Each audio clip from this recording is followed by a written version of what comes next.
Karen is taking our minutes tonight, and she will indicate to me that she's taken the roll. I have, Mayor. Thank you, Karen. Mhm. And so we're going to start right off with Cody Colt giving us the Did you want full to do the proof. flag salute? Do the Mayor? pledge. We don't do the flag salute at the study sessions, but thank you. So there's Cody giving us the full poop on the bio dryer.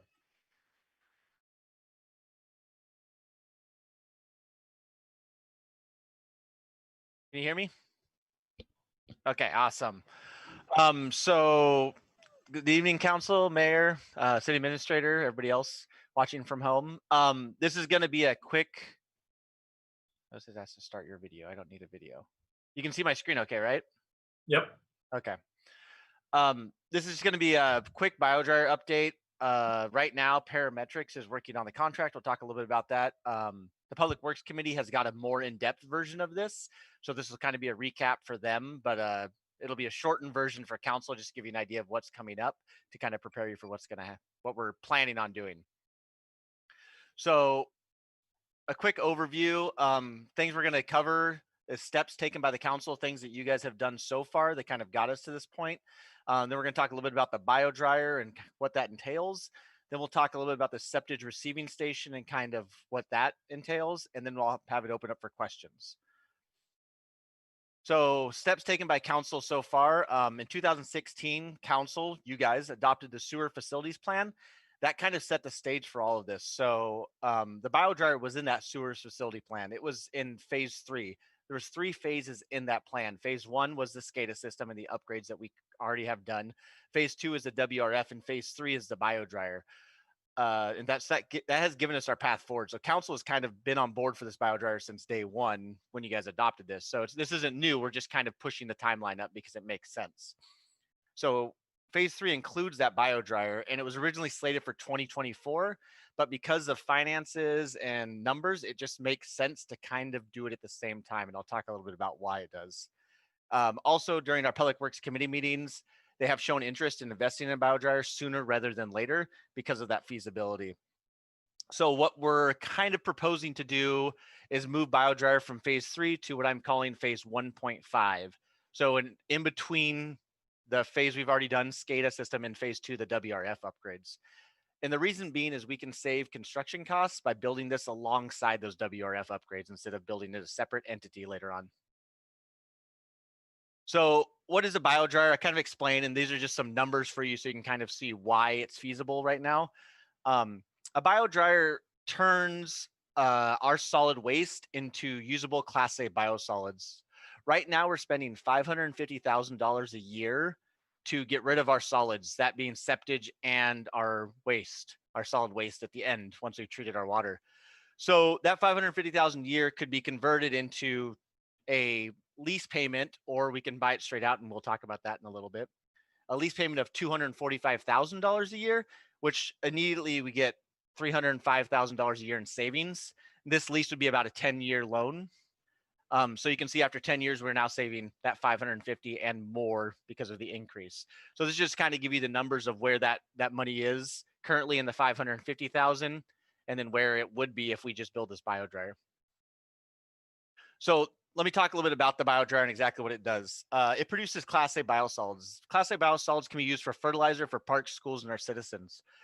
One of the really cool things about the bio dryer is these Class A biosolids provide a service not only for the city itself, but also for the citizens of the city and even the schools. Right now, we're spending about $1,500 every time we buy a fertilizer, and that ends up being 4 to 5 times a year. So we immediately can save money on buying fertilizer for our parks by using Class A biosolids. If we're creating enough Class A biosolids, we can sell those. The average running price is $3.5 per cubic foot, or sorry, cubic yard of Class A biosolids. So that can be something we could sell to the school districts, other entities, or we could provide a free service to our citizens where people can come pick up and use this Class A biosolids for their yards, or if they have gardening. It's really, really good. Farms use Class A biosolids right now. And if you want a quick history lesson, Farms used to use animal manure for fertilizer. It was very popular, but it was discovered that Class A biosolids had the same properties, were easier to obtain, and were more beneficial. So they've converted to Class A biosolids from the 1920s on, and it's now very normal for farms to use Class A biosolids. And it's a huge use of this solid waste that's produced with wastewater treatment. So a little history lesson for you. The septage center, right now we have a step tank system, as you all know, and kind of the stories behind that, but we have about 2,700 step tanks, and we're paying $350,000 a year to have those serviced on a 3-year cycle. So if we build this septage receiving station, not only can we take in our own septage, but we can also take that septage and convert that to Class A biosolids as well. So you have more Class A biosolids, and we're doing our own service. That's a little added part, and I'm calling septage phase 2.5 because it doesn't make sense to build that until after the WRF is finished, and we'll talk about that. The reason why this biodryer makes sense is that we can add on to the system for future expansion at extremely low cost. We just add another biodryer to the side. So if you've been to the wastewater treatment plant, which I know most of you have, we have one big building right now that's handling our solids. The plan is to put the biodryer on the outside of that building under the covered area, and we can just put more on the edge of that, and we can expand 3-4 more biodryers. That will take us into 2050, 2060. It's really easy to just slap another one in there, and it doesn't take much to just install it in the current system. And also, we're going to make use of the existing facilities and the WRF upgrades to install the system, so we can save money. A lot of the WRF upgrades will give us the ability to put the biodryer in place. The electrical upgrades that are being done for the WRF will also accommodate the biodryer. The piping systems that are being done for the solids will also be able to accommodate the biodryer. So it's really easy to incorporate these two at the exact same time, instead of having it be a separate upgrade later on where they have to dig the ground up again, or they have to dig the system up again. We can just have this happen at the same time, or even before.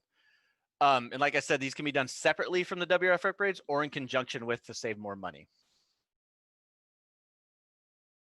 No, that was really quick, but it's just a kind of brief overview. The Public Works Committee got a little more in depth, and they got a couple more numbers so they can help in assisting with questions about that. But if there's any questions about the biodryer, septic receiving station, and kind of our idea behind it, feel free to ask those. One thing I'm just going to add on is that the reason I'm presenting this to you now is that there will be a contract for design coming up in the future. We're hoping by the first meeting in August. It may be earlier, but the first meeting in August, and we're hoping to have that so we can approve the design for this biodryer. Okay, I'll take questions. Cody? Yes.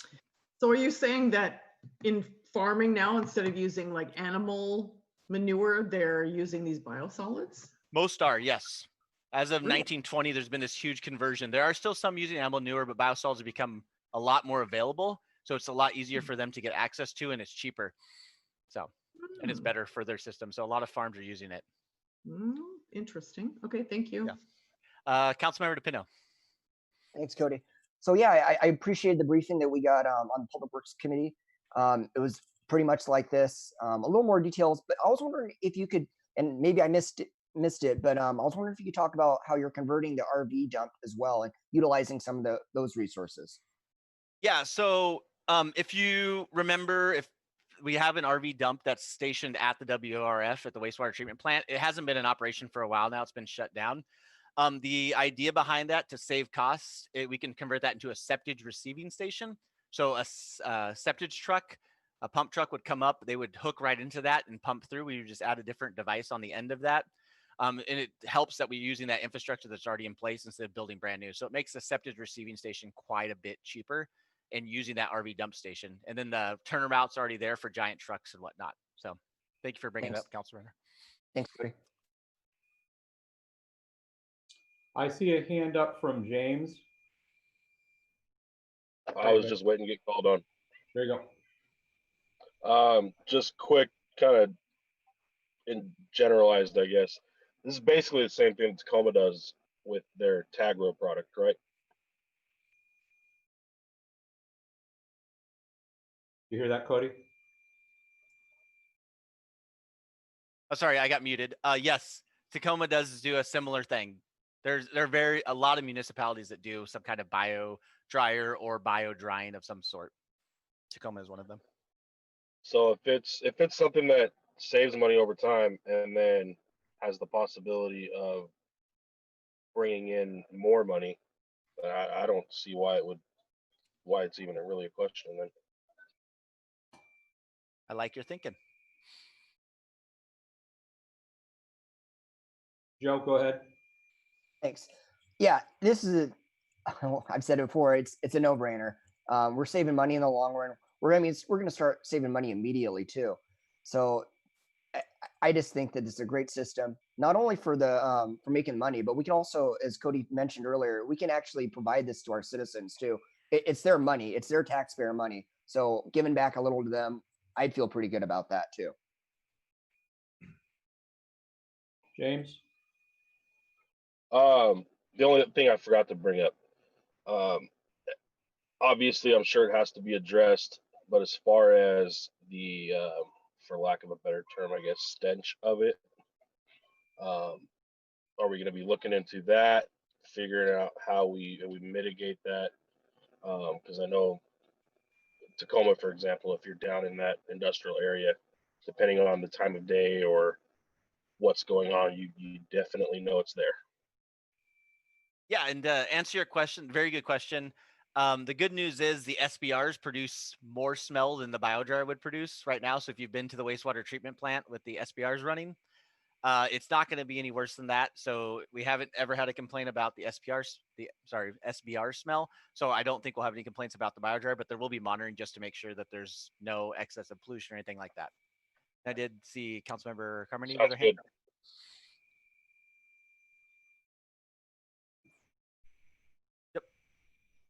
Go ahead. I don't know, Molly, if you heard me. Sorry. Yeah, my question is for Cody.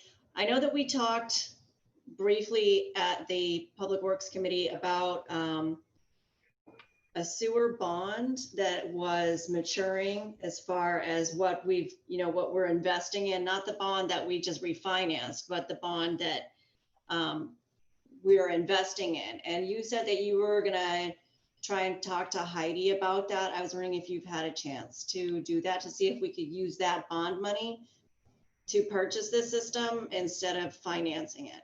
Because that, if we bought it outright, then we're not paying any finance charges. Yes, I did talk to our financial manager, our financial director. She did mention the sewer bond. She said it was a little different than what was said to me. So she was going to bring it up at your guys' next finance meeting to kind of talk about the sewer bond a little bit more and give you more info on that. So we'll probably on Thursday when you guys have your financial meeting, we'll have a little more info on that.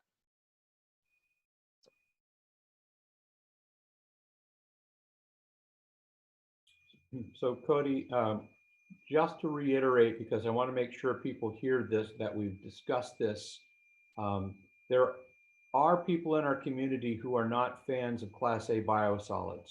They're not fans of land apply. They're not fans of this product being used on agricultural lands or put on lands where it could leach into the water for a variety of reasons. So we just need to make sure that you've done all the research that you possibly can to mitigate for that, and that we would vet the safety of this product very thoroughly before we would put it on lands that would be sensitive to its application. Definitely, Mayor. You bring up a very good point that there has been issues with biosolids and different versions of it. Class A's they go under very stringent certifications. They have to match a lot of special numbers so that they are of the quality that can go on stuff like lawns. And so that way, if it's raining or whatever, it doesn't leach off and cause any issues or any extra like nitrates in the ground or anything like that. Very good point. But yeah, they are under super stringent circumstances for these Class A biosolids, and we have to go through a lot of tests to ensure that we're able to use them as fertilizer. Thank you. Cody, you mentioned two situations where there might be odor. Would these two things be running at the same time where there would definitely be odor? Like, are they congruently being run, or would they be separate and not an issue? No, so I mentioned the SBRs that produce an odor right now. Right. Those are constantly in use. If you've been to they are constantly producing an odor. The biodryer will be run probably 1 week a month, and only for a couple days at a time. It seems like what our numbers are calculated right now, we wouldn't have to run it more than a week, a month, and it would probably be So for it 3 to wouldn't, 4 days. it wouldn't be compounded that much.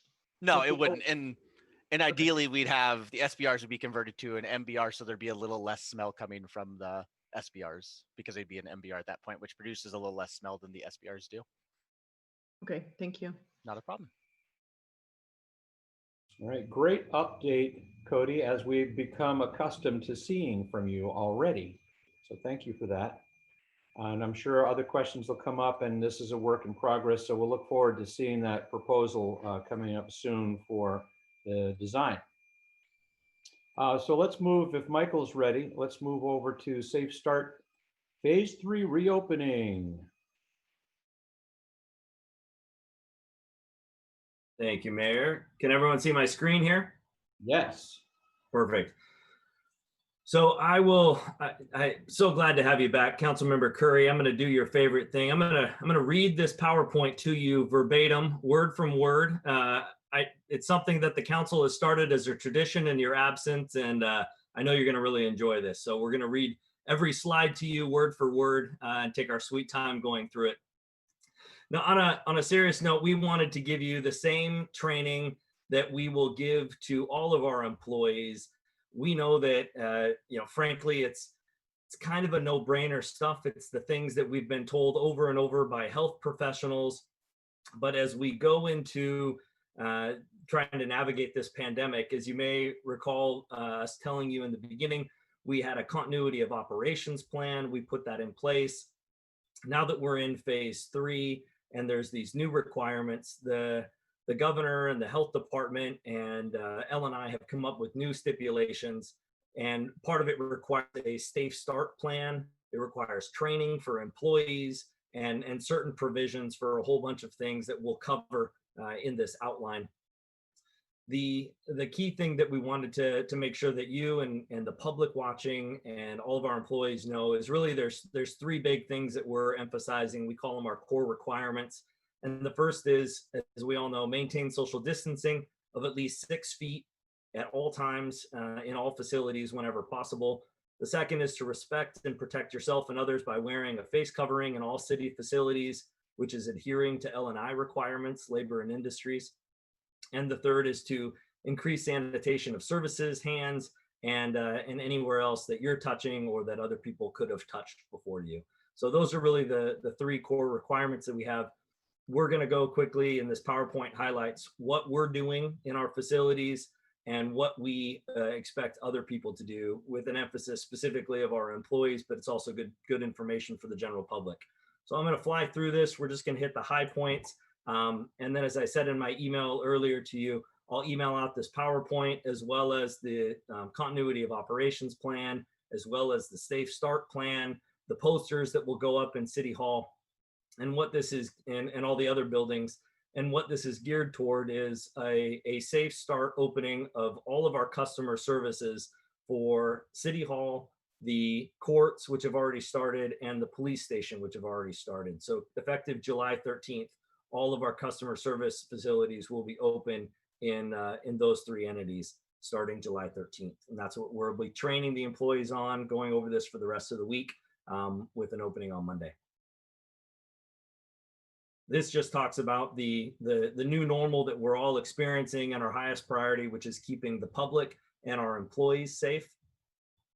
This highlights everything that we're doing. We've ramped up our custodial efforts. We're educating the public on what's required by the health department. We're educating our employees on what's required by L&I. We're modifying our workspace layouts, seating arrangements, and encourage people to follow the protocols that have been established by the health department.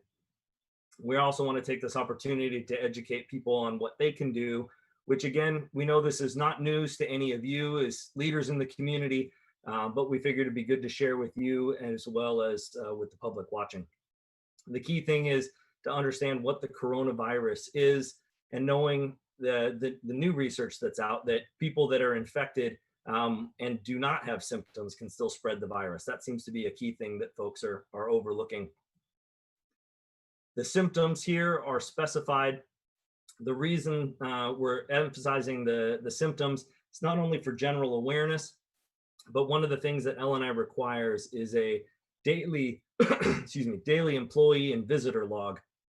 And so when an employee or when a visitor comes into public buildings, they actually have to do a self-help check. And so them knowing the symptoms is very important, not only for their own health and well-being, but also for that self-check.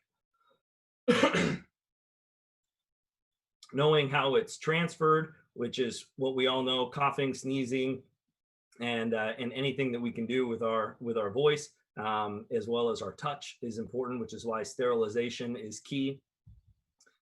What we're having and requiring anyone to do is if they know that they've been sick or know that they've been around someone, or if they come in and they do a self-check in the morning and they feel sick, to contact their supervisor immediately. We'll have that daily log to track who they've been around to try to minimize the contamination and spread of this.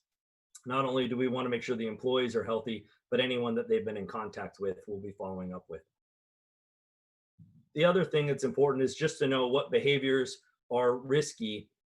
Obviously, we all know that we're meeting virtually for various reasons. The governor and the legislature have suspended the Open Public Meeting Act requirements. Just got notification again that they've now extended it through August 1st, and the governor will issue another proclamation suspending in-person meetings through August 1st as well. That it should get a signed copy out tomorrow.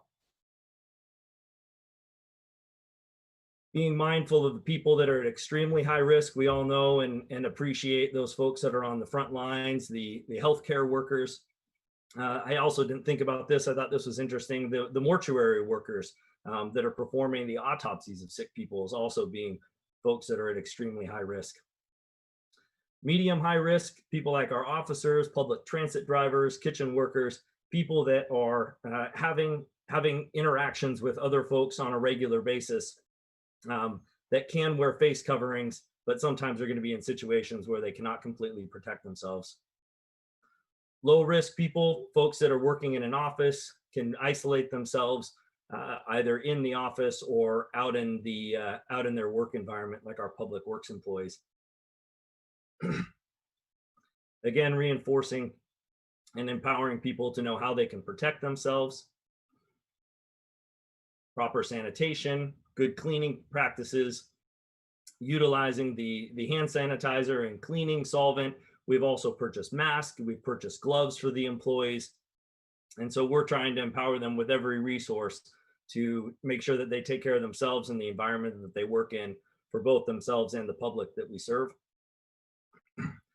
Using face coverings, the mayor walking the talk with his face covering. You look like a bandit there, Mayor, but leading by example, we appreciate that, just like the rest of you are.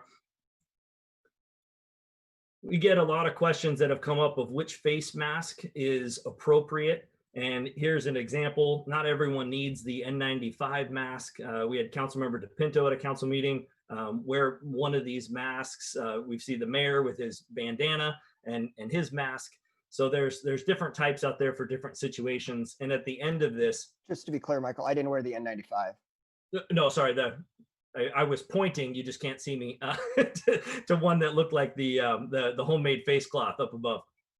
But at the end of this, there's a resource and a link that says, which mask is appropriate for this task. And we'll send that out to all the employees and have equipped them with the proper PPE for the situation that is most important and relevant to their work. Again, reinforcing our core requirements of social distancing, respecting and protecting yourself and others, and increasing sanitation. Here's a question that has come up several times that we want to make clear. Can we enforce face coverings with our employees? Yes, this is an L&I safety requirement. There are exemptions, and you'll see in the Safe Start plan that it goes over what those exemptions are provided by the state and the health department. But yes, this is something that we are and will continue to enforce with our employees and with our customers. Yeah, same thing. The goal is to protect the public and our employees, and everyone is required to wear a face mask when they come into the public buildings and all other buildings. Again, adhering to those exceptions. We've seen in the newspaper about different businesses that haven't required face coverings and they've had their business license revoked or they're in that process. So it's good to see more and more people taking this seriously. And of course, we as a city we're going to take this seriously and provide ways to serve people if they wear a mask, and if they choose not to wear one, then we can serve them remotely and continue providing the same service that we've had this entire time as we've navigated the pandemic. Yes, Councilmember DePino. Thank you, Michael. I just want to be clear. We're not doing anything like enforcement wise or reporting wise on any of these business, correct? That's just No. LNI's deal. No, this is just customers coming into these buildings, again, to protect those people, that come into the court, that come in to use our city services. This has nothing to do with the public enforcement, as you may call it. Gotcha. Thank you.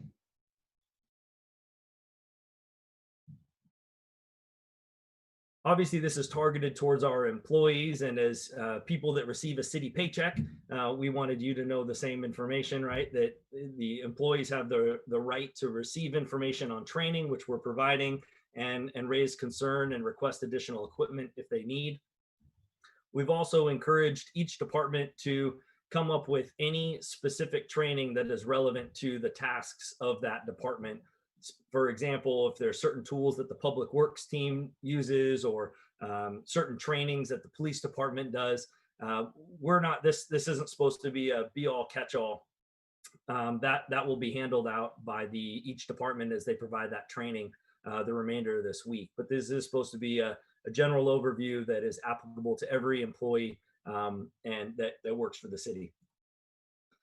Here's the daily logbook that I mentioned. This is going to be in a place that's front and center for both the visitors when they come in and the employees when they come in. Employees are required to do a health and safety check when they come in. Again, going back to why knowing those symptoms are so important. And just in case they forget, they're reiterated here. And anytime an employee comes in on the first day of their work, the first part of their day of the work, they're required to log themselves in and do this self-check. If they leave and come back and leave and come back for breaks or assignments, it's not required that they do a health check every time, but at the start of each shift, it is required. This is some of what the process is for the daily health screen. Councilmember DePino, I figured you'd appreciate this slide. Again, just reiterating that every employee must do that self-assessment, and reminding folks that public access will be restricted to the lobby only of each of the buildings that we have. Here's yes, Councilmember DePino. Thanks, Michael. Sorry for the questions. I was just curious, is the union involved in any of these discussions, like with doing the logbook, or are they asking for any of these? Just curious on the union side, if you've been in communication with them. The short answer is no, and not yet. We met as a management team and rolled this out today. As you saw in the email that I sent out today, the governor just sent us today their requirements for local governments to reopen. We were ahead of the curve and had all this information put together. So I'm confident in my review, as I said in that email, that what we're providing both in this training and in the Safe Start plan and the COOP that we've been operating under, it meets those requirements. And essentially what we did is we reviewed this today as a management team. Next, we're reviewing this with you as council.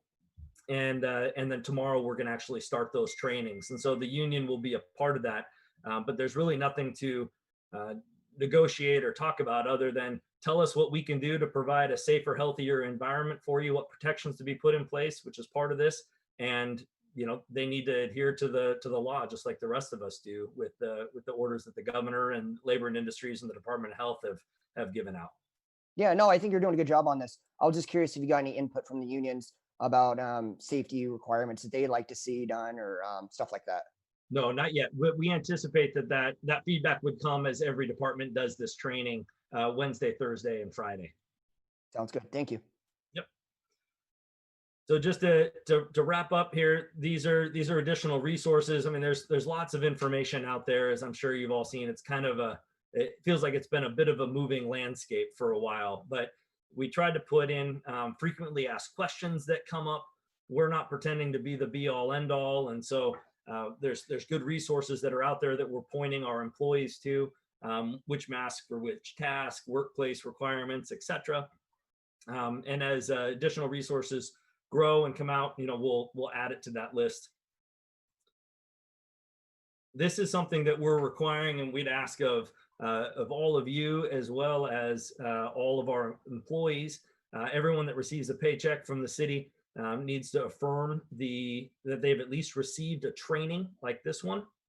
And then tonight, as I mentioned earlier, you'll receive the Safe Start Plan and the Continuity of Operations Plan. If you have any questions about that, call me anytime. But what we're doing is we're having every employee affirm that they have actually got this information, that they've had the opportunity to review it, and had the opportunity to ask questions. James has a question. Yes, Councilmember Blair. The log that you referenced, is that for employees only, or are we requiring anyone that walks into the building to fill that out? Right, it's a daily logbook for visitors and employees. I don't know if you can see it on the screen, but it is for both visitors and employees. James, we're asking our customers to log in voluntarily, but we're not going to enforce that if they choose not to. Thank you.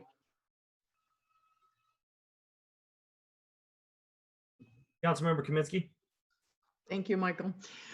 Thanks for the info. And this statement is not to change any of this, because I'm sure it will not. And we probably won't see this on the news either. But one of our constituents just sent me a press conference from this Dr. David Samadi of the World Health Organization. And it was a breaking news report about 45 minutes ago. And they are now downgrading their warning that if you are asymptomatic, you are not likely at all to pass any virus to anybody. So I just wanted to share that in case it alleviates some stress and fear. Nice. Thank you. If it's breaking news as of 45 minutes ago, I guarantee it's not in this presentation. Yeah, and we won't see it on the news, but I'm just saying, if it helps anybody not be stressed about it, that's what they said from the WHO. They're downgrading that warning. I think that information went out a couple weeks ago, I think, through different channels that I saw too. So Terry, would you mind forwarding me where you saw that? Because I'm on the World Health Organization website. I know. And I'm not seeing a press release. I have a little video that I've got. I just have to figure out how to forward it from a Snapchat Okay, I thing. appreciate seeing that. Thank you. Okay. And perhaps we should be going off CDC guidance rather than WHO anyway, since we're not going to be part of them for too much I know longer in it the United won't make any States. difference. I'm free saying that because I know it won't, but I'm just saying if it helps anybody We're with taking our direction directly from the state of Washington's health officer, as it's forwarded down to us through the Thurston County health officer. I know. So that's who we're going to work with. Not trying to usurp any of the local stuff. Thank you. So just to reiterate in closing, I mean, our big takeaway to the employees is, maintain social distancing, respect and protect yourself and others by wearing face coverings, and increase sanitation of surfaces, hands, and any place that somebody else could have touched before you, just to make sure that we're taking the precautionary principle on all this stuff until we get the green light. So my next step is I'll email all these documents to you tonight. You can go over them. If you have any questions, give me a call. You'll be going over them in detail at the same time. The employees will be going over them in detail and talking about them with their supervisor. And if you could just get the employee affirmation back to me, I'll send that to you as an individual document. We should have all those completed by this Friday, and we'll go forward from there. And we'll do essentially a soft opening of all of our customer service shops starting on Monday. Any other questions, Council? That concludes the presentation.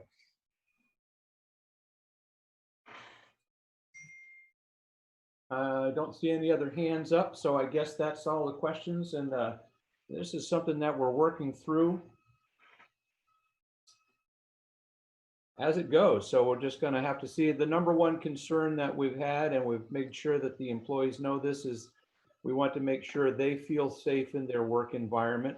And then right along with that, we want to make sure that all of our customers, clients feel safe when they're interacting with our staff in a variety of ways. So this is a really good place to start, and we feel very comfortable about opening the doors up on Monday. So. we hope Or- that- and I forgot, I'm used to saying I'll email. What I meant to say is I'll put it in Laserfish. That's where we're putting this.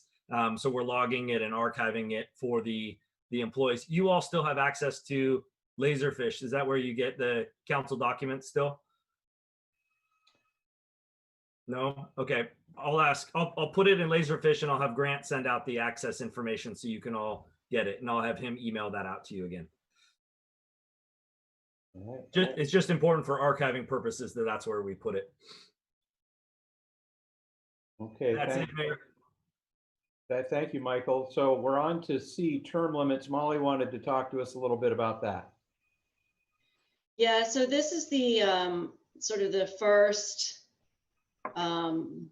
first opening of the discussion on this. I know that there's been interest in the past to introduce term limits both for council and mayor, so the legislative and executive branches. I've heard it sort of bandied about by different members of council over the years.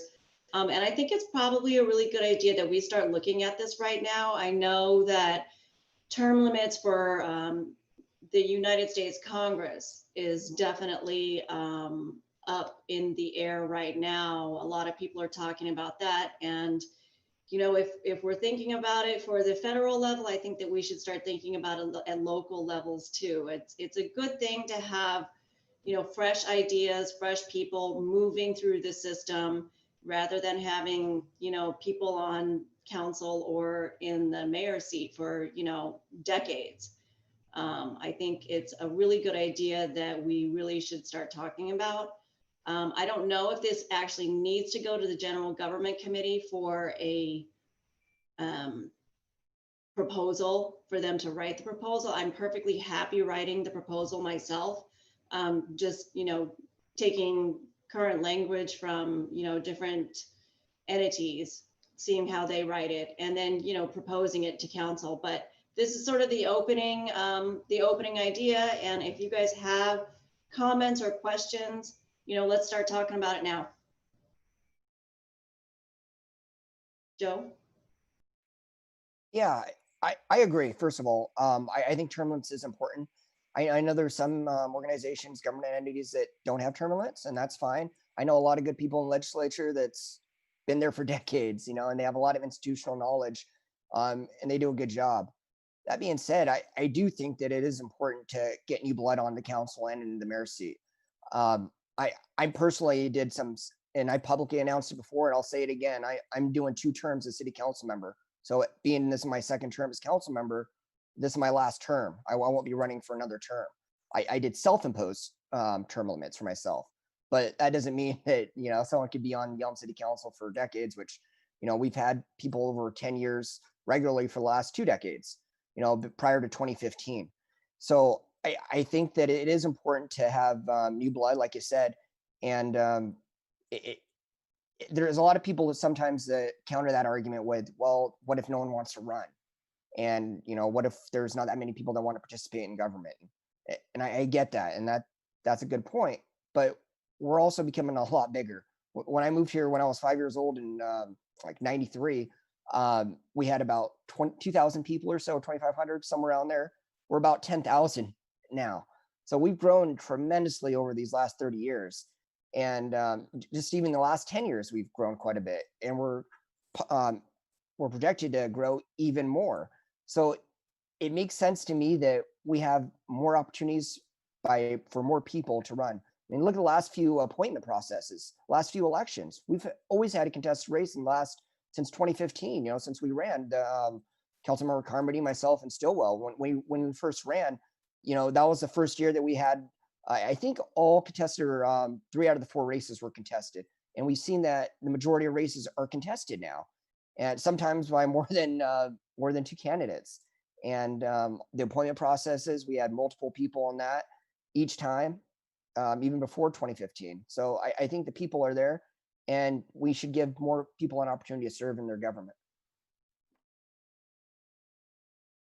If I could speak to the issue of maybe like if there's not enough people that run, say for example, we have a contest, an uncontested, like say JW's however many terms have expired, he's done, he cannot run for office anymore. And then nobody steps up to run for office. Then what happens? You can't put him back in because he's got term limits. My suggestion would be that if, God forbid, nobody decided to run for mayor at that point, we would just put the pro tem mayor into that position and then appoint a city council member to replace the mayor pro tem, just like we do now. It's really not a big deal if nobody runs. There are options for that. It's already in the regs, like how to take care of that. So, even if somebody didn't, even if there weren't candidates, there are solutions to that. So I don't see a problem with that either. Yeah. Thanks, Joe. Molly, isn't this a regulating system? If you go up for vote 100 times and nobody wants to vote for you, then you're just out. And if people want to vote for you, then you're still in. So it's up to the public to decide at the end of the day. Yeah, but that's not the point. The point is not for the public. I mean, yes, of course the public's going to decide, but the point is to get fresh blood and fresh ideas flowing through city council so that we don't have a stagnation of ideas. Do you understand what I'm saying? Yeah, but all 8 positions could be brand new every year. No, they can't. Physically, they can't, because they're staggered. You have 3 council members running on one section, and then 2 years later, you've got 4. So you can never have all brand new people in 1 year. Yeah, that would I think Joe had something to say. Actually, Yeah. James has had his hand up virtually. If you could call on him, Molly. Go ahead. I don't see James' hand, so. Right. Sorry, I've been trying to utilize that because I have a bad habit of jumping in out of turn. Thank you, James. Off of something that Terry just said, Councilmember Kaminsky.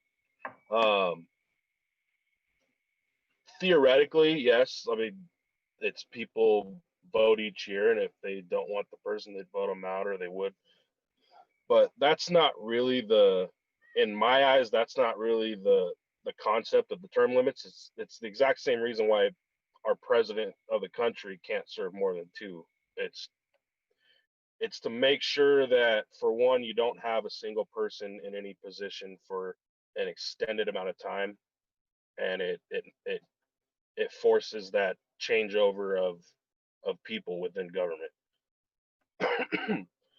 I don't know if saying someone can only run, or someone can only serve for 2 years ever is probably totally necessary. Maybe it'd be like you serve 2 terms and you have to be out for at least 1 before you could run again, or something like that. I think I've seen that sort of style in other positions throughout the country, but I'm not totally sure how that all works.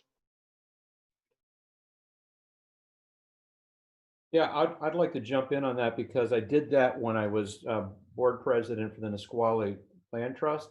We didn't have term limits, and we had board members that were on there for 25 years since its founding.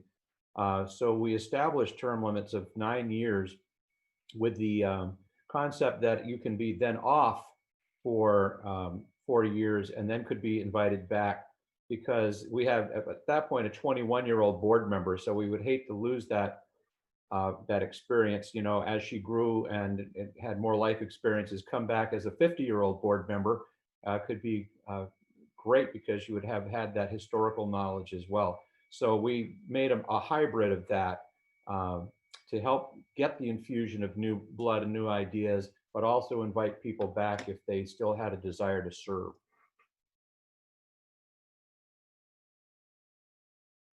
Yeah, I wouldn't have a problem with that at all. Maybe give it a 4-year moratorium or a 1-term moratorium, and just let people swing back into the system if they really wanted to. And in the meantime, they can join the committees. They could join the tree board or the planning commission or whatever. There's nothing stopping that person from being involved in city government. they can still be involved and then jump back in. It's just, I think we need to give other people a chance. Molly, I'd recommend that you write something up that expresses what you're trying to accomplish and run it past the general government committee just for as far as bringing it forward to another study session or a council to act upon as a resolution. Would you be willing to do that? Yeah, sure. I'll go ahead and do that. Great.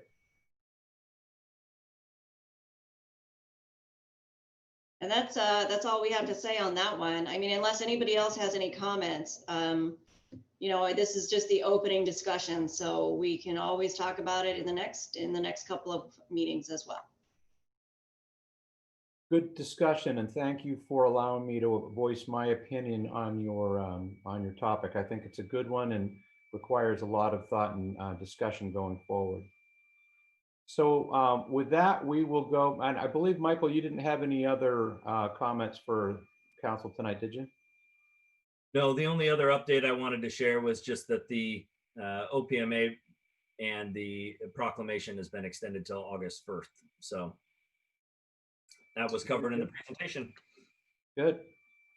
For me then, what I have for you is just a reminder that we have blood drives coming up. It's starting the Bloodworks Northwest. We're partnering with them at the community center Friday the 10th and Saturday the 11th. And again, the following weekend, Friday the 17th and Saturday the 18th. If you go to our website or Bloodworks Northwest, you can go to the sign up page because they're taking reservations. And actually, it would be if you're interested at all in doing this, now would be the time to sign up because they've actually sweetened the deal a little bit and they're providing sort of a raffle thing for people who sign up. You could even win a Peloton, whatever those things are, treadmill kind of dealy, and some other fun things locally. They will take walk-ups on. So I'm thinking that because the farmers market will be on Mackenzie both those Saturdays, they're going to have people who are interested in signing up that day, and they'll use those to fill any blanks that they might have during the day. But just wanted you to pass that along if you could to your circle of friends and see if we can't fill up all those slots. They're in desperate need for blood, and Bloodworks Northwest does supply just South Sound regional facilities. So it's, again, neighbors helping nearby neighbors. Good idea. And that's all I have. Of the rest I'll save for the council meeting on the 14th. And so we'll start with Council Member Blair, if you have any initiatives you'd like to bring forward. Yeah, I was hoping it was going to be put on as a topic to be discussed tonight, but regarding the splash pad, I know it was clarified that that's actually part of phase 4, but I was hoping that we could look into at least attempting to put in a request to open it. I know that's a big thing that a lot of people are talking about, and for just, I mean, it's not even something that my own family uses, but there's a lot of people that do. There are a lot of people that want to use it right now. So I'm hoping that we could hopefully look into what it is that is required to apply to have that waiver and look into getting that done. As far as meetings, I don't have any, but I got the SWAC tomorrow, which I'll fill you guys in on next meeting. Cody, do you want to address that? Yeah, I can address that. Can you guys hear me okay? Yep. Awesome. Yeah. So thank you, Councilmember Blair. I'm totally on board. I want to open the splash pad. The only issue is the requirements that are needed in phase 3. So I checked into this. We would have to have someone stationed at the splash pad at all times. Enforcing the 6-foot distance rule would be part 1. So someone would have to be there stationed. I don't know who that would be. The second thing would be we'd also have to ensure that no more than 50 people were in the splash pad area. So someone would have to be either removing people from the park or forcing people to leave the park to ensure that there's no more than 50 people in the area. Those are the requirements that were given to me in order to open the splash pad under the guidelines of phase 3. Joe has a question. Thank you. Yes. I'm for that. Why wouldn't we spend the money to pay for someone to stand there all day so that people could enjoy this amenity? I mean, I understand it's a cost, I don't know the exact cost it would be to put someone up there. I'm not sure what the prevailing wage is for an employee here, or if we could do like a seasonal employee to stand out there for certain hours. But to me, that kind of makes sense. Maybe I'm just crazy here, but everyone wants this park open. And if the price we have to pay is, you know, and again, I don't know, I don't want to spend like $50,000 a week on this, but if it's just maybe a grand or two, maybe that is a price worth paying. Is that something that the council would chat about? Terry? I have a suggestion. Why don't we just rotate one of the ladies from the moms club, get a schedule going and just get a mom to do it. Count the number of people, to have people going in and out. I don't know. Just get a mom. Chad? Then Molly? I think that that's asking an awful lot of a city employee to go out there and play the COVID police. I think it's I certainly wouldn't do it, and I think that you are asking somebody just for absolute abuse and terrible times. I'd love to see it open. I don't personally wouldn't get in there, but I think that by even starting that, you're just creating an absolute. Unless one of you want to sit there and count bodies and throw them out, I'm not going to do it. We're going to go to I would be Molly happy to first. do that. Happy to do that. Molly first, and then Joe, please. Molly? I'm with Tad. I think this is not just it's an admirable idea, but I don't think it's a great idea because, you know, we've all seen the videos of the angry moms who are just mad. They're mad at the world, and having a COVID cop out there, if that's what you want to call them, is not. I don't want to put our employees through that sort of verbal or physical abuse that they might face from an angry mom who, you know, if you take your kid to the park and then you get kicked out because there's too many people and you get upset, I don't think it's worth subjecting our employees to that. Joe, did you want to comment in? Yeah, I mean, if a council member can do that, I'll volunteer 2 days a week at least. I'll give up my time at least 6 hours a day to do that for you. I would be happy to do that though. Let's let Joe do it and see how it works.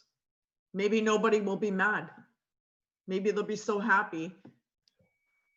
I want to clarify something because I didn't mean to open a bag. I felt like so those guidelines would only be in place if we were allowed to open in phase 3. So if we apply and ask, hey, can we open in phase 3? We would have those guidelines. I was told that we would have to follow.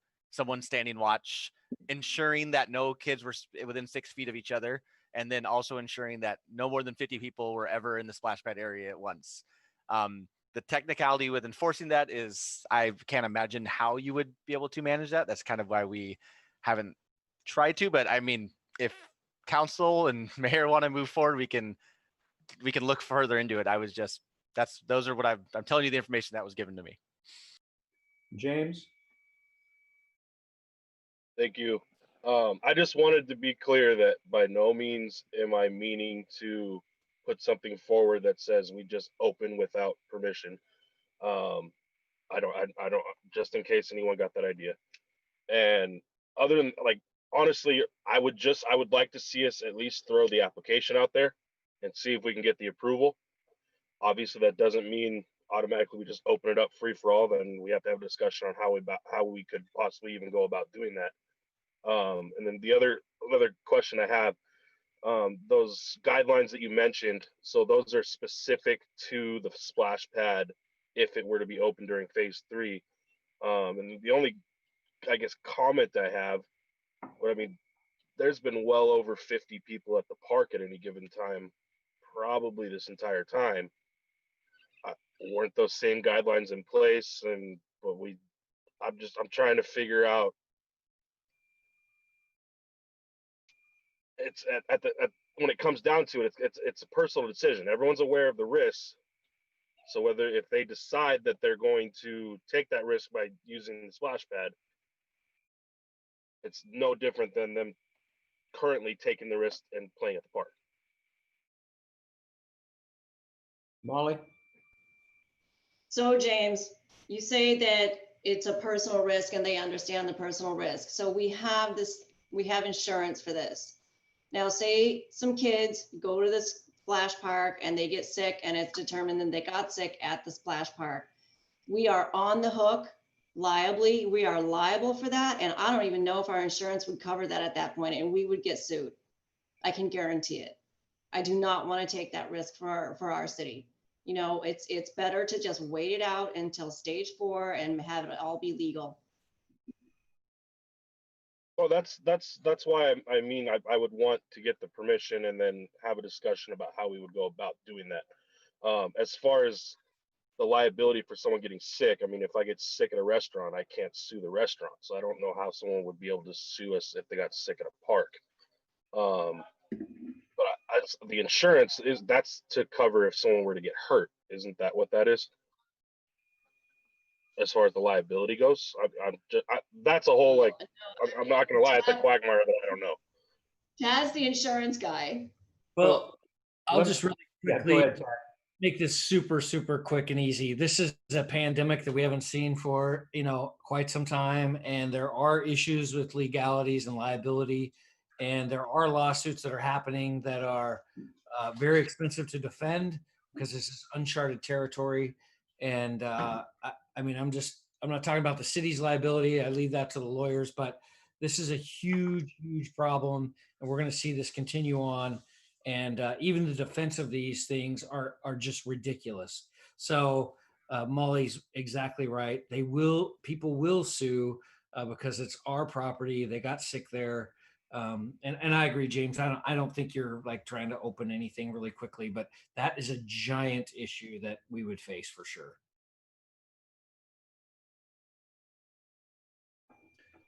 Terry. You could just get them to sign a waiver of liability when they come to the splash park. If there's that much demand right now that people are asking us to open it, just have them sign their waiver. Well, yeah, okay. Actually, we're not getting a lot of people clamoring to have the splash pad open. We've had a few people ask. Most people understand. Maybe 10 people for all we know. Everybody's too afraid. And sitting on the Risk Management Services Agency Board of Directors and seeing the kinds of claims that communities get against them for these kinds of things, I'm in Tad's camp on this one. So as the mayor who is responsible for the safe operation of the city under the policy guidelines from the city council, I'm going to defer to the county health department and our public works director for when is a safe date to reopen the splash pad. Thanks, James. Did you have something else? No, that's it. Okay, Molly? The only thing that I've got is that for now, I am changing my little office hours from Thursday mornings at 10 a.m. to Monday evenings at 7 p.m. And they're going to be in the park under the pavilion or ramada or shelter, whatever you guys want to call it. I've heard it called many different things. So under the shelter at 7 p.m. and bring a lawn chair so that we can keep our physical distance. Everybody's welcome. Obviously we can't have a quorum, but you guys are welcome. The public is welcome. And we can just talk about life. We can talk about issues. We can talk about whatever. Usually I don't have any kind of an agenda. So just putting it out there, Mondays at 7 p.m. in the city park. And I've got the space reserved through the proper channels. So we're good to go there. Very good. EJ. Got to unmute, EJ.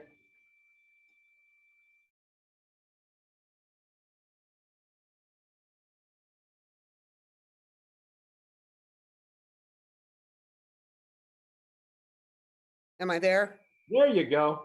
Okay. I was at a fire meeting on yesterday down at the fire station, and they answered 27 calls from 7 a.m. July 4th to 7 a.m. July 5th. And the majority of those were fireworks related. So I think we're going to have to sooner or later address the fireworks issue again. That's just a warning. Okay. We've had this discussion every year since I've been on council. I know. Any council member who wants to bring forward a proposal for consideration by the council to change that policy regarding the dates and times and all the other stuff, sale of fireworks, bring it. It will be a great discussion and we'll look forward to that. That's it for me. Okay, thanks. Tad? Yeah, just one real quick thing. Going through this, these grant applications and processes, it's become apparent that we need to tighten up some of these things. I'm going to work with the finance committee and the general government committee, which I'm on, as far as like maybe friendly reminders that your business license isn't renewed or your B&O taxes aren't renewed. It's figuring out a good way to track that, and maybe with some type of penalties or something, because it appears that a lot of people do not have business licenses in the city limits. So that's something that I'm going to work on going forward and see if we can kind of help people. I don't think it's intentional. I think some of it just gets lost in the shuffle. It's $35. I don't think anybody's trying to, scam us out of it, but I think we could probably create some language in our, some policies that helps us out with that. That's it.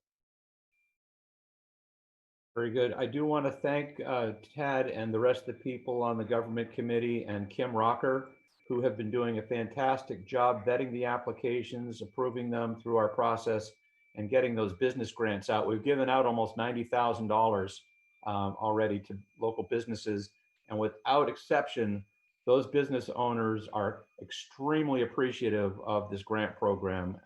Very happy to get it. So great decision by council to spend the CARES Act money in that way to support our community. We missed Tracy tonight, but we'll go to Councilmember DePino. Thank you, Mayor. Two things are, well, actually three now. Councilmember Curry, I wasn't going to bring it up right now. I was going to wait a little bit, but seems like it's relevant. So yeah, I did a Facebook post regarding it, questions I heard and some of the feedback I heard. And I think I'm going to make this proposal, the one that I suggested on Facebook, which was to reduce the days from 9 that it currently is to 3 days, and have a city sponsored firework event. It could be like a festival, it could be a fireworks show, but that's a discussion that we can have as council. But I do think that there's a lot of good reasons why we could limit the days. And again, this isn't a ban. I don't want people thinking that we're going to ban fireworks in Yelm, or that at least that I would be supportive of banning fireworks in Yelm. I don't. I enjoy them, but I see a lot of reasons to limit the days. The first being we're celebrating the 4th of July, Independence Day, not June 28th or June 29th day. I think that it helps with regarding fires. If you limit those days, I think the fire department would probably be happy. I'm sure the fire department would be happy if we did a total ban. Don't want to speak for them, but I think that it would make sense. Less threats for fire. You got the veterans, PTSD, some of those folks. You got dogs, you got animals that are scared. There's a lot of different reasons. I think that reducing the days and still having the right to celebrate your freedom and celebrating the birth of our nation and all that is still there. So I will formally propose this to the General Government Committee, and I will update you on that. And happy if you want to talk about it right now, if you guys want. Any questions on that? Can I throw one in? Yeah. Regarding that, I'm not totally against reducing the days.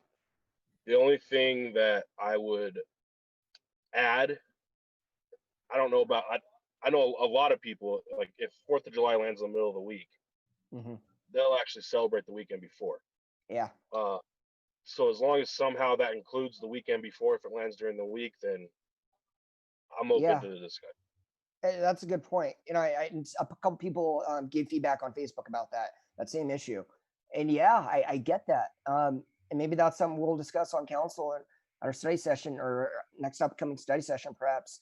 I'll have it in before then, but we could chat about, maybe doing a variance, like you said. If it falls in the middle of the week, you have the week before to celebrate as well, or a Saturday or something. I don't know, but your point is well taken.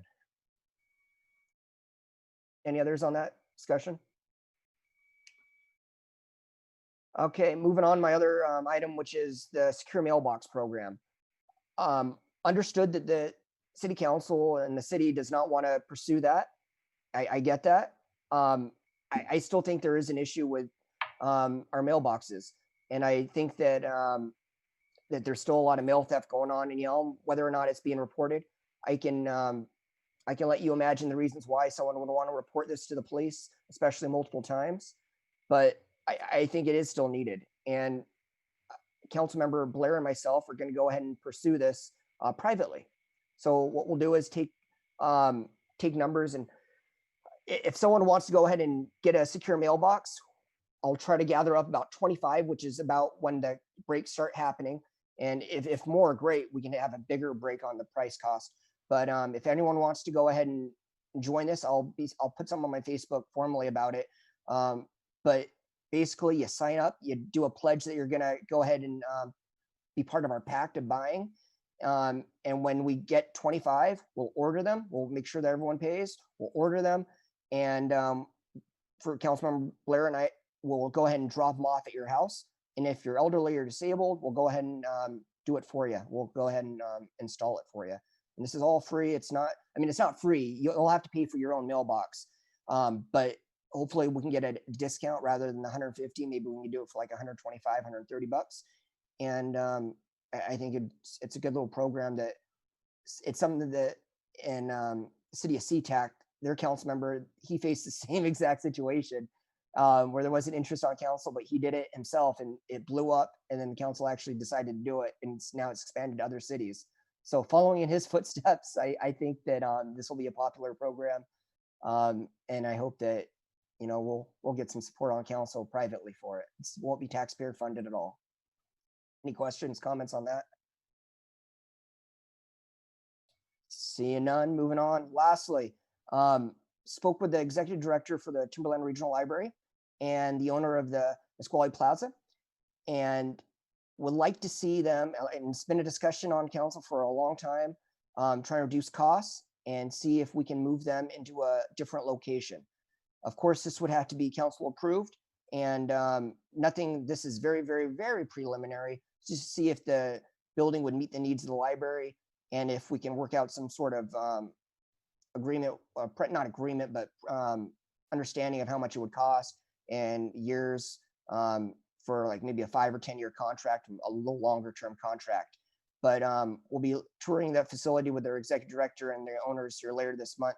If another council member wants to go with me, happy to take you along. But yeah, I think that's something that we should be discussing here, and it will be presented in a more formal way. And again, this is all informal, so I'm not officially doing this for the city of Yelm, but we are exploring the possibility of doing this. So questions and comments on that? Sorry, what building, Joe? I didn't hear what you said. The Yelm Business Plaza, or the Yelm Nisqually, the Nisqually Plaza, sorry, where the old QFC used to be. Is specifically, there was an area for the QFC that was just refrigeration. And it's a huge area. It's about 14,000 square feet, which is larger than they currently have right now at their the current library in Yelm. So it would be a bigger space. The executive director was open to it, was open to having that discussion. And so, if it could save them money and give them more space, I don't know what it's going to come out to, but I think it would be cheaper for the city than paying all this repair funds that we do for, it seems like every year that elevator goes out. And all those condo costs, they add up. So on top of the $1 million price tag that we paid for it. So maybe we could sell that and or utilize it for something else. But yeah. So you're talking about leasing the space? Yes. Yeah. Okay. Any other questions, comments on it? If not, that's my report. Okay, Terry. Well, I've just been taking my eagle eyes around town, and I did mention to Michael that our old building with the Boys Girls Club was looking a little shabby, and there were a lot of weeds in the garden. So I suggested he call them and tell the kids to get gardening and getting that place looking better. And I think they should plant some flowers, but that's just me. And the second question I had is for Grant. Are you there, Grant? Okay. ma'am. As I'm looking, we have several vacant properties on Yelm Avenue, which of course are very unkept and the grass is 6 feet tall. Are there any ordinances that we have that require owners to take care of this? And if so, how would we regulate that? If we have that ordinance, it's not really working. Just wanted to ask about that. If you can remember off the top of your head, maybe Mayor you can. Foster's, shall I reply? Yeah, go ahead, Grant. Yeah, we do not have a unkempt property regulation. It's through the Mhm. nuisance ordinance. And for vacant properties or grass issues, it's generally it's a high bar to meet when it becomes a health issue. So it's very difficult to enforce. It requires council action, and I think in the history, I think we've done 2 or 3 of them since I've been here. 2 or 3 like Enforcement Enforcement. actions. enforcement actions. So And you're it- not, and you're again saying it's not becomes- really worth doing? It's very difficult to do because the standard is a public health nuisance. Right, so they should be required to do it for public health. Right, which long grass is not a public health issue. But doesn't that accumulate rodents? When it accumulates rodents and we start getting that kind of thing, which has Then it's too happened, late. then It's too late. then it becomes a public nuisance and we would bring it to council.